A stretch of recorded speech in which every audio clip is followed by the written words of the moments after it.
Yo, what's up everybody? Welcome back to it. Another build of Double Swing. Yes, another one. I know it's been quite a lot of them, but I keep testing these new interactions and affixes and whatnot. But here, this is a Nightmare Dungeon tier 88. This was a 2-man, so double scaling.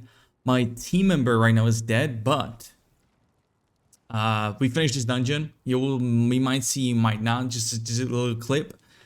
And if you're wondering what those little tornadoes are, this is the so-called BARBNADO build, the baby druid, baby stone wolf. I'm basically stacking 3 aspects for Dust Devils. I will talk about it in a bit. And they deal pretty good damage. They are not too bad at all. They don't only proc well, if you have a target in front of you, it procs once, but in the targets behind it, it procs more than once. The damage numbers that is. It's like 3 damage numbers, something like that. Even more so if you launch 2 tornadoes at once. Because with the build, there is one for double swing tornado, aka Dust Devil, and there is one for building 100 Fury. Then you send another one. You can see the stacks on the bar sometimes. So that's one of the aspects. And this build is not bad at all, as you can see. We were able to clear a tier 89 dungeon as well.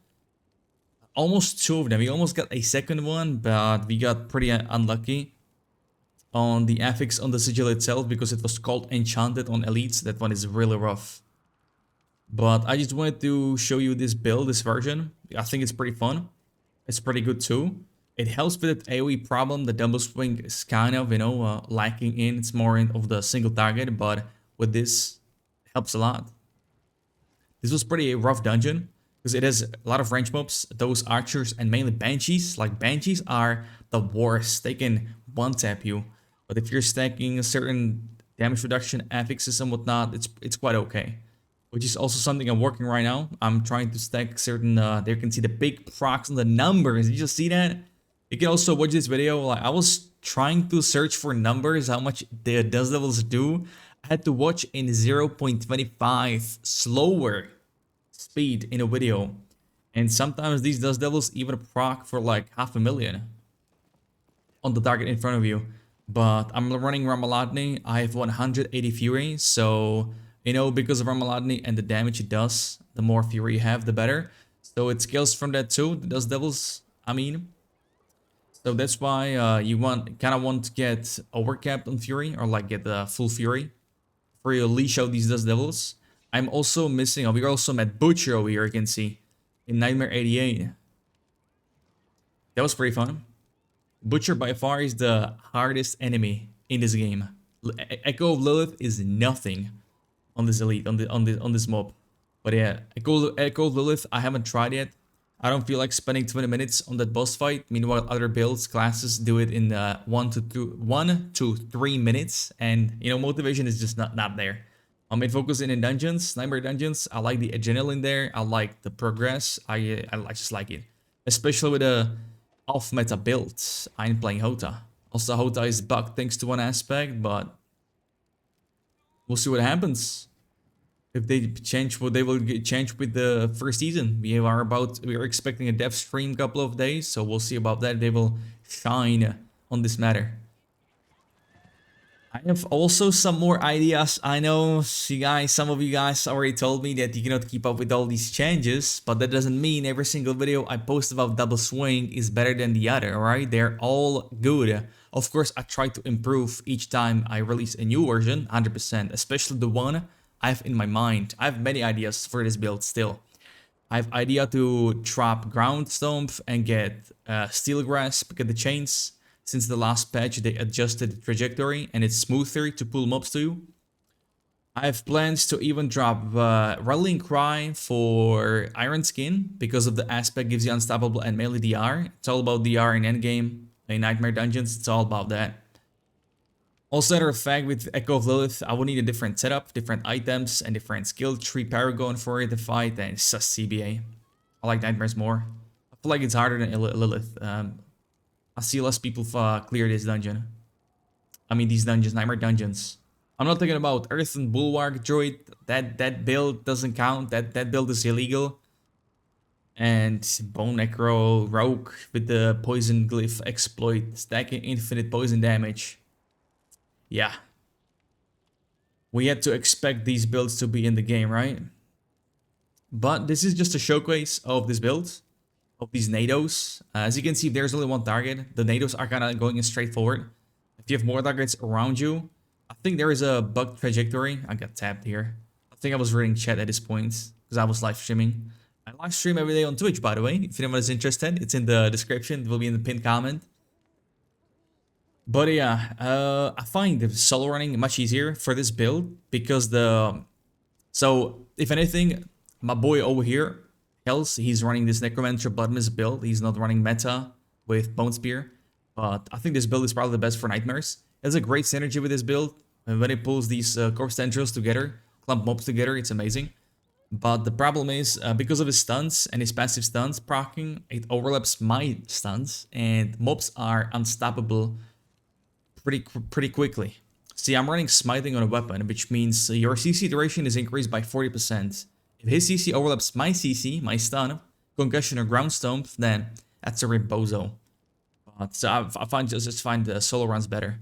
Also, I will be attending some Nightmare Dungeon push race or like leveling race for the first season. Thanks to Diablo build, shout out to those guys.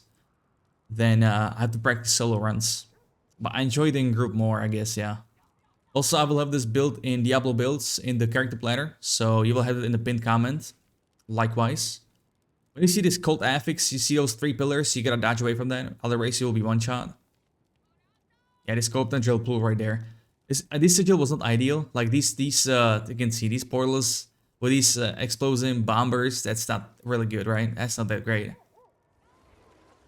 But what we did in a duo, what is great, if someone dies and you're on elite, you just stun the elite and re-rest meanwhile. I did the same thing on the other dungeon we ran, tier 89. But yeah, I could have showcased the tier 89, but this dungeon, this fight had more mobs clumped together, I would say. So I went with that. But anyways, this was the footage. Now I will show you the real thing in game because we just finished the dungeon. So the build in a second here, because I gotta close this thing right there. We will jump straight to the business as always. You guys know. To skills, I am running. This could be adjusted. I was running something else. I was not running that at all. I was running Wrath of the Berserker. Iron Maelstrom, I used only for gold farming. Also, we don't need this. And I was running, I believe it was the DR on the elite here. And there was one point where I took away from... No clue. I was running Challenging Shout, this other thing, not Warcry. It's a big no. Also, you don't want to run Tactical Shout or Enhanced Challenging Shout. There is a way that with this max HP, note, sometimes your Fortify gets wiped out. Sometimes the Fortify is just gone, right? So you don't want to go more than that. And this was my setup. So basically, a Lunging Strike for the proc, the Berserk.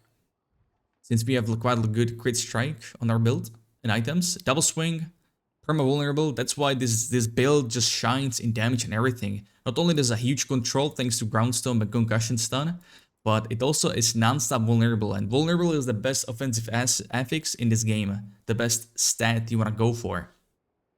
Because it can multiply like crazy thanks to items and Paragon Board. Next up we got the Ground Stomp. For the ultimate reduction cooldown, very great for Wrath of the Berserker, because Wrath of the Berserker is giving us unstoppable and a huge damage increase. I went with max HP and DR against elites. It's all about the DR in the game. I cannot stress this enough. Now my Fortify builder, I don't run Warbringer Legendary Note. I run Rallying Cry with this strategic. Is very good, very powerful. Each time you deal direct damage, you get 45. That's just crazy, right?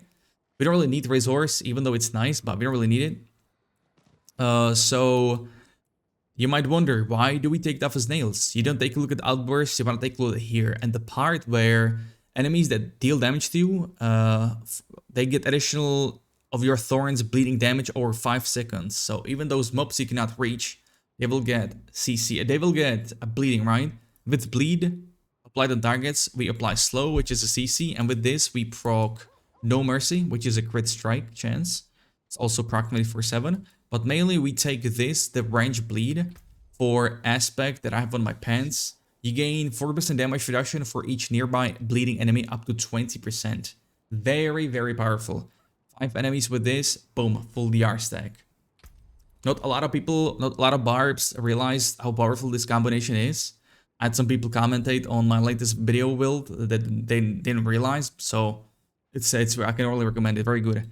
You should probably put some points in Challenging Shout, but someone was saying that there is a villain barb that cleared tier 100 Nightmare Dungeon, but he didn't kill a single target, a single elite pack. He didn't kill a single one. He just went for the last boss. And he had points in Challenging Shout, on Amulet Defensives, on Chest Piece Challenging Shout, but there is no way you can guarantee non-stop uptime on Challenging Shout. You could go with Disembowel Glyph, but that's too stressful. It's only 10% chance to get cooldown reduction for each kill, bleeding enemy kill. So outside of this shout, you are just one tap from almost any source in these high damage dungeons. I don't want to rely on that. That's a stressful gameplay. Sure, you will see me kind of kite around, but main goal for double swing or like this build, I want to clear elite packs. That's why this build shines. It kills elite packs because of the control, thanks to smiting aspect for longer duration of the CC and all the jazz. So I'm trying to focus on DR on items rather than putting points in here. But a couple points here wouldn't be too bad. But because of no points in here, I went with a flat DR from elites. And I went with Garliel, which is very powerful, 12% less damage, because from enemies is very powerful. Booming voice for that 1 second duration on those shouts, something like that, around 1 second. Movement speed we really need. We get lunging strike, we get rallying cry for movement speed. Pit fighter, I love this passive. It's both offensive and defensive. I love that. No mercy crit chance. You already saw that. You have the 24/7. We got some damage from counter-offensive. I will probably drop this one and put more DR here. Yes. Because I will drop some 45 damage reductions on gear. We get attack speed here. Amazing scale for DPS.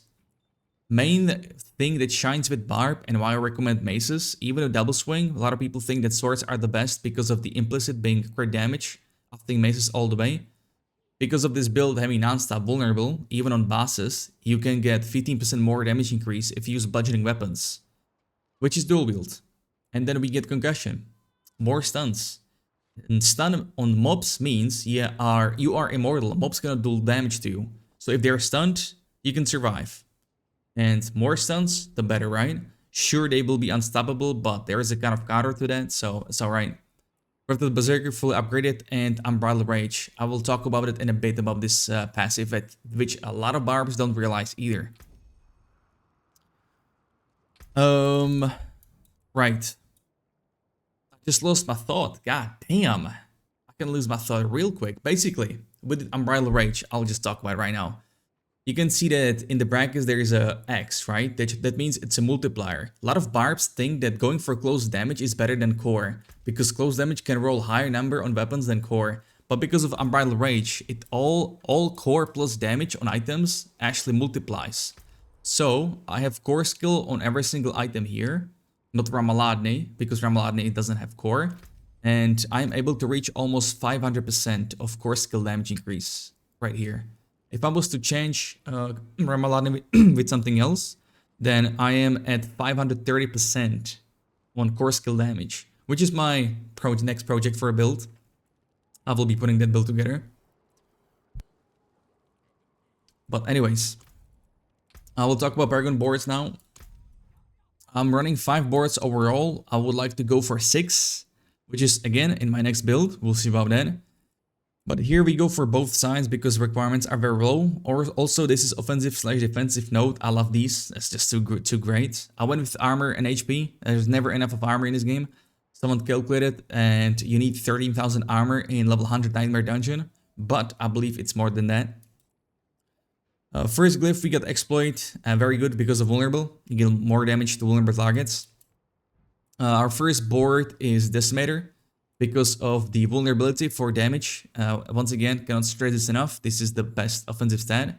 With this build especially, since non-stop vulnerability on targets.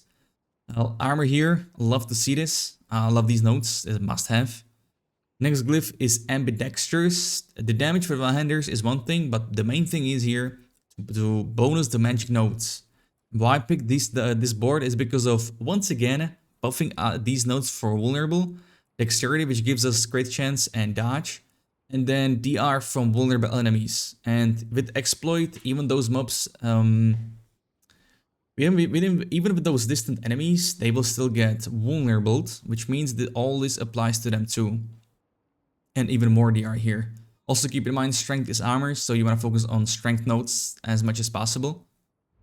Next board, next up we got Warbringer. Once again, I don't go for this Fortify because we go with Rallying Cry, Fortify, and then an Aspect. So I went for Max Fury on here because of Ramaladni. I got currently 180 Fury. So the damage scale is pretty wild. Next up is Wrath. Amazing. The best glyph for Warbringer board because you can max out Dexterity as you see requirements. So these glyphs, when you see the requirements, for every 5 Dexterity in your purchase, you get more damage. You want to stack that, stat as much as possible. But these here, only you need to just meet the requirements for the strength out of 40. Nothing more than that. Also for the max points, I would probably recommend only Wrath. And at my next project, I will probably take some points away from here. Third board, we have Carnage. I go for the first legendary node, which is attack speed while berserking. Great strikes. We get great strikes. We proc berserk with great strike, lunging strike. Glyph here, we go with Undaunted for DR while fortified. You can see here, by the way, that I don't go for more willpower here for the damage while fortified because I picked armor instead of extra damage for more survivability. On the upper route for damage to elites and berserking, this is the only rare node that gives you 8% damage. Everything else is 5%. Very good. Last board, we go with Flawless Technique. And this is probably, in my opinion, the most powerful board for this build, one-handers. Mainly because we get a lot of crit damage here. A lot of crit damage. And some of you may know that there are certain damage buckets in this game. And there are a couple of damage buckets we want to focus on. We want to focus on a vulnerable, crit damage / crit chance right here. It would be attack speed, main stat, which is strength or all stats, and then it would be core skill damage. All these are equal. These you need to max out. You want to max out for biggest outcome. So yeah, our last glyph is Martial because we're running 2 shouts, and mainly because of the bonus to magic nodes. It buffs all these DRs against close enemies, and mainly it buffs this crit damage. This is 17% crit damage for each node, and we get 3 of these. This is just mental. So with these nodes, they don't, by the way, they don't show in your character sheet, by the way. So I'm easily almost like, you could even say, with those other nodes, like 460% of crit damage, maybe even more. If I get, my next project will be not involving Ramaladni. I don't like the max fury in the Paragon boards. Too many points invested. I don't think it's worth. But it kind of depends. It kind of depends. Personal preference, maybe. But if I get my sword that is a vulnerable or crit damage and core, I will be easily able to reach 500% crit damage because again it multiplies, right? So vulnerable over 400%, even more because of the Paragon board, and yeah, core skill. Already talked about that. And then the other great node here is the armor. You get 200 armor. All armor nodes are only 100. I went for that, and then some extra attack speed, 5% attack speed, because once again, scale's great and good damage without handers. And that's pretty much it for the Paragon and the skills. We will go over the gear now. So from piece by piece, we got the headpiece, max life, total armor, cooldown reduction, and max fury. Those are the stats you want to focus on. I pretty banked on this headpiece. Total armor could be higher though. We go with might aspect for that DR with basic skill. And what you want to do before you get into the nightmare dungeons and before you actually start in the first pack, what can happen is if you just go in and start fighting, you can get 1 tab because you don't have Fortify up, you don't have DRs up, you have nothing, right? But what you can do is you can proc this aspect from basic skill very easily. I'll show you. You will just press shift, you will hold your shift on keyboard and do this. Just attack. I have lunging strike and left click, so you just hold shift and you will proc the 20% DR. Do this before you go in the fight. Great stuff. Next up, we got a chest piece. We have this Numbing Breath, even more fortified. So with Rallying Cry, that's a great pair, great combo. We got, hold on, got some business over here. Gotta handle some business. On the chest piece, on the stats, we got total armor, DR while bleeding, close and distant. You wanna, so when it comes to DRs, how it's calculated, if you hover over all DR, it says that it's calculated after armor. See right here? After applying your armor and element resources, so you want to stack up, so resistances are no-go, it's just not possible because the increase of those resistances from Paragon Board and items is non-existent. Forget about it. Stack up with armor and then this all DR gets calculated or gets taken into like, you know, priorities. So you want to stack up on armor, then all DR, then it will be DR from bleeding because even distant enemies, thanks to tough as nails, will deal less damage too. Next up, I would probably go for injured. I think this one is very powerful. I need to focus on this one. I need to get it on pants. So you want to get on that. You want to get the close, but once again, you know, those distant mobs, they don't care about this, right? You will get only from the close DR. You could probably hit like a little mix, but it just takes up too many spots. There is not enough space for that. And well, the main thing is that there is one defensive passive affix that I think is the strongest, and I will test it for next build. It's just dodge. Dodge is the only iframe in this game. This game has no iframes besides Blood Mist and Flame Armor, Flame Shield from Sork and whatnot. But dodge is an iframe. There is no counter to that, even for PvP. So I'm gonna get dodge on boots, pants, and then there is an aspect for dodge too, which is pretty hard to get, very hard. Doesn't drop at all. And also we get more DR from vulnerable targets. That's another great thing with Barb. And Barb has like DR as a class damage reduction. But it's kind of crazy that Barb needs to have everything just top notch with stats maxed out to the last percentage to be able to even scratch the surface of endgame. Meanwhile, we got some other builds that are just, you know, lowest rolls everywhere, fresh level 100, goes in, smacks everything, is out, right? But that's how it is in games, right? So that was the chest piece. The gloves, we go with double swing, attack speed, crit chance, and lucky hit. Lucky hit to proc the concussion. And as you can see, this is the first Dust Devil. You might think that why is there Whirlwind? Meanwhile, we don't use Whirlwind. But since it's a flat damage on the aspect, and it states Dust Devil, it stacks with the other Dust Devils. So I have the first one. I have on my Twender. This is the Generating Hunter Fury. On your next core skill, will just, you know, create the Dust Devil. Again, flat damage. Again, states Dust Devil in a white colored text. And same thing here on the double swing Dust Devil. So all these numbers actually stack together. And in that video I just showcased in the Nightmare Dungeon, it was without this third one. Hence we go with a Iron Blood. I already showed you how this works. The aspect. Total armor, total DR, close damage, bleeding. I need to change this. I need to get dodge on it, and I need to get a different DR than close. Because close you can get from Paragon Board. Which we buffed, by the way. On boats, this is an absolute god roll. As you can see, very high dodge chance. Movement speed could be higher, very high, it's pretty low. Fury cost, very good. DR while injured, I probably have actually better ones. Aspect Shared Misery, this is to help to control the battlefield. To spread the CC, the stuns from ground stomp or concussion.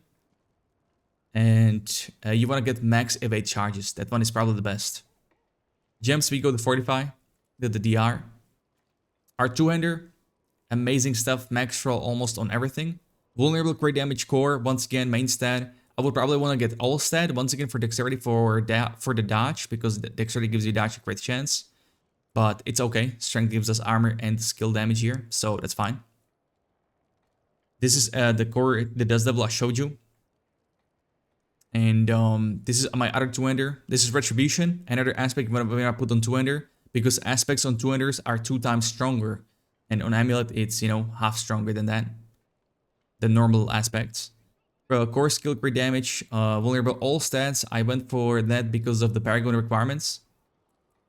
Our one-handers, this is amazing one-hander. Strength, vulnerable, core skill, crit damage, once again. We go with Smiting. hands down the best aspect for this build. Gives you crit chance against injured enemies. Injured is below 35% HP. More CC duration for ground, again, ground stomp and concussion. Lovely stuff. Even slow from bleeding. That lasts longer too. Maybe bleeding lasts longer because of that. No, it doesn't. 816 hammer, very nice piece. I got Ramalani. I got really lucky with this bad boy. It's 814 with the 0.3% as the effect of the weapon. The only problem I have with this weapon is the affixes, damage with dual wield, close enemies, physical damage is all in one damage bucket. It's not separated like these buckets, right?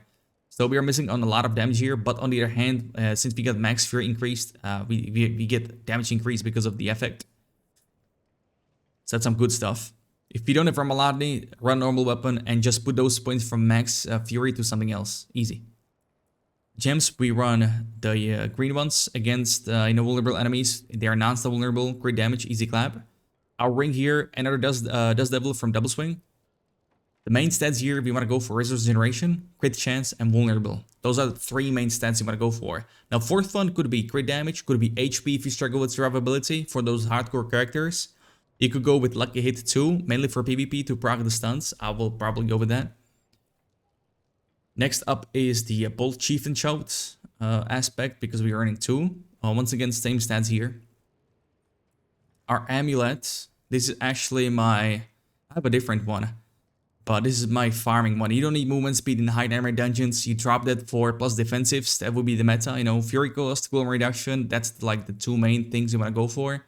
Then it will be plus defensives. And then damage reduction while bleeding. That will be the number one. While fortified, I would forget about the hour of fortified because you could review. I reviewed my VODs and whatnot and the fights from Nightmares. And there are many situations where I was below 45 and I got clapped.